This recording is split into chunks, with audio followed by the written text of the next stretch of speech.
So, this video continues off the one that I did a long time ago about Gwen and Duncan, which I'll leave the link to it in the description down below, or it will probably appear at the top of your screen right around the end of this. In that video, which came out 1 year ago, well, not gonna lie, I feel pretty ashamed of myself right now. Anyway, in that video I covered a bit about the on-screen journeys of those two, like how the many things they, and at times just barely thanks to Chris, lived through, and the people they met helped to change their stance in the show, and whether that turned out to be good or bad. And well, guess what? We're gonna do the same thing here, but with a bit more info and improvement. Yeah, I know it took me way too long to bring it up, but better late than never, right? So I hope you enjoyed this now, and well, let's get to it.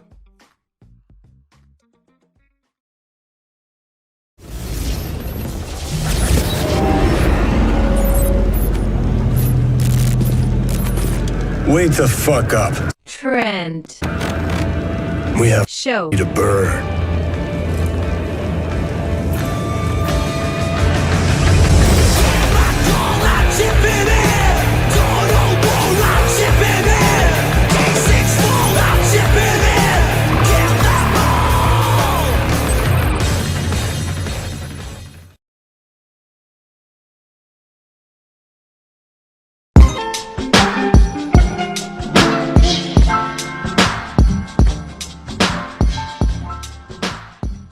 Well, as I said before, we're gonna follow the same formula as last video, and this means that we're going to get through both of these characters' bios, what we know about their backgrounds and their total drama journeys, and after we do that, we're gonna dive into the big question and see just what the final answer, at least in my opinion, might be. So Courtney is probably one of the hardest characters to analyze in the whole series due to how truly crazy the whole panorama that was the ridiculous emotional and behavioral roller coaster she went through over the seasons, which has left her with a majorly mixed view reputation within the fandom. And well, you can blame the writers of the show along with network meddling for that. She's got a reputation, but just because it doesn't mean that this chick is fully grasped by many in the fandom. That reputation, like what happens with many characters, means she can be intriguing just as much as she can be seen as unappealing by fans. But she's also honestly a very unique character, and not only her looks or appearance, but also when you touch upon her personality too. And to do that, we're going to check out her official biography, which can be found on Total Drama's wiki page. The link to it will also be in the description, in case that you want to read it.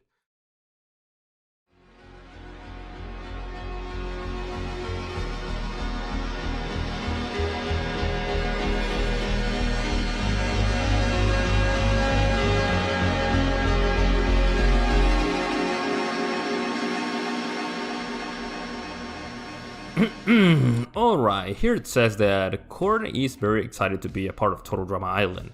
She thinks it's the perfect stepping stone on her path to greatness. Courtney has immense respect for anyone in authority. Her parents, teachers, the local crossing guard, and in return, they all think she's a really sweet girl. She puts on a good face after all. And while she feels so strongly that we need rules in society for it to run smoothly, she also believes that you need to break the rules to get things done. Or win.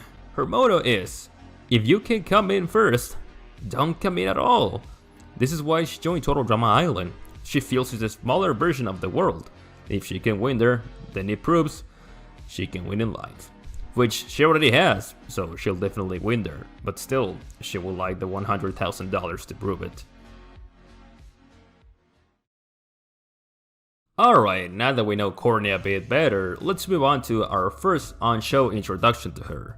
When she arrives on the island for the first time, we can see a beautiful brunette who seems to want to start things off on the right foot with a polite yet friendly attitude. Keeping that observation in mind, at first glance it's amazing how she's one of the only few who was genuinely happy to be there at first glance. But then again, her bio does say that she's got experience with presenting a good face, so maybe she's just as less than impressed than we might think. But let's not pay so much attention to this, it's not so relevant anyway. Things start to take a turn for her after she refuses to complete the first challenge, and she gets humiliated by Chris with the new goofy chicken head. Yeah, maybe you shouldn't get cocky and start tossing shade so early in the game, Courtney, because from there, the rest of the episode is just bad luck. A splinter in her hand, getting an inflamed eye from a bug bite, and already is starting to get on her team's nerves. Despite the setback, seeing as how her teammates are incapable of holding themselves up on their own, Courtney decides to take the role of a leader herself. and you can tell it was kind of needed for the Killer Bass team since, well, they were sort of dragging their feet a bit after that first loss. We know in the end that things don't pan out the way that newly self-elected Killer Bass leader Courtney wanted, and she would have killed for something as well organized as the Screaming Gophers teamwork. But it was still nice and interesting to see someone standing up for the sake of their team and try to light that fire. Even if she was only doing it as her pride was on the line, we can't forget the fact that if she wins, then everybody else on her team does too. And in the end, well, that's the vital part of teamwork. But a loss is a loss. Sorry, Court. And she's already on even thinner ice thanks to her bossiness and her repeatedly bringing up the fact that she used to be a CIT before Total Drama Island. Everything seems to be hinting at Courtney's bot being the first loser to be eliminated, but thanks to a small stroke of luck and some careless blabbing of outdated social teachings, it's Ezekiel who unlocked the double achievement of, "Dude, are you still in kindergarten?" and first of the loser bull riders. Bye bye, Zeke. Your no speaking will not be missed. In the final part of the episode, we can see a more determined Courtney looking and talking directly to us, the audience, and she declares, Go, go, Are you recording this? Good. They can enjoy their little party all they want, but I'm gonna win this competition, and no one is gonna stop me. Now, this is the moment when the real Total Drama begins. From now on, things take an abrupt turn for Courtney, maybe for good, maybe for bad, but that's up to your interpretation. However, what many can agree on is the fact that she's not the kind and friendly ex-CIT she adamantly strives to show at the start before getting exposed to how unique this reality show is. But now that she's got more of an idea of what she's up against, unreliable and semi-sadistic host, crazy challenges where anything can happen thanks to the other contestants and Chris, and 21 unknown factors who could turn out to be potential allies just as much as potential thorns in her side. Naturally, her attitude is gonna adapt as much as possible, though easier said than done. Keeping her cool is not Courtney's strong suit.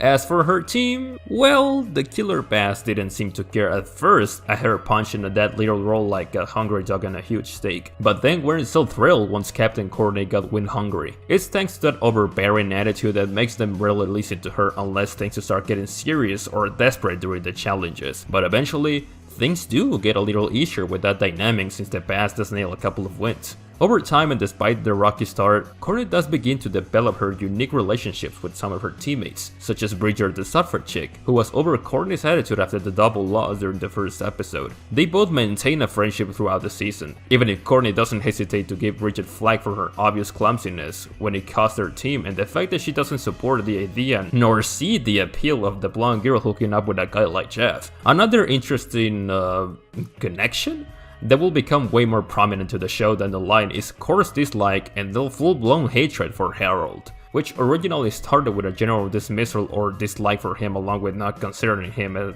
good, strong, or a decent competitor. Since this is a show that does poke fun at various teenage stereotypes, it's pretty easy to consider that Courtney, along with her team, the other team, and even the show's crew, is quickly judging Harold solely on the very little she knows about him, his physical appearance, and nothing more. Luckily, the gift proves all of them wrong and has been the Killer Bass's hero in disguise, saving his team's asses multiple times with the use of his mad skills, and slowly winning the respect and recognition of the many that previously wrote him off as just another weird gig, including Courtney. Courtney came to the show to win it big, not make friends, setting up for the show as a perfect stepping stone on her path to greatness, and that she sees the show as a mini reflection of the world, so if she can win there, then she can win or keep winning in her view in life. It's that drive of hers that insteadly makes herself nominated for team captain. Well, that and besides the fact that nobody else seemed even remotely interested in taking up the position. Still, we gotta give Courtney some respect for that. And let's be honest here, people, not everything about her character is as bad as how many fans have come to accept as her view of her,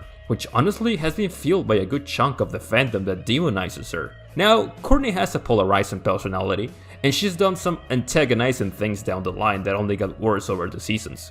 Thanks so much for that, writers and networks. But the fandom and its influence haven't helped Courtney either with appealing to newer fans.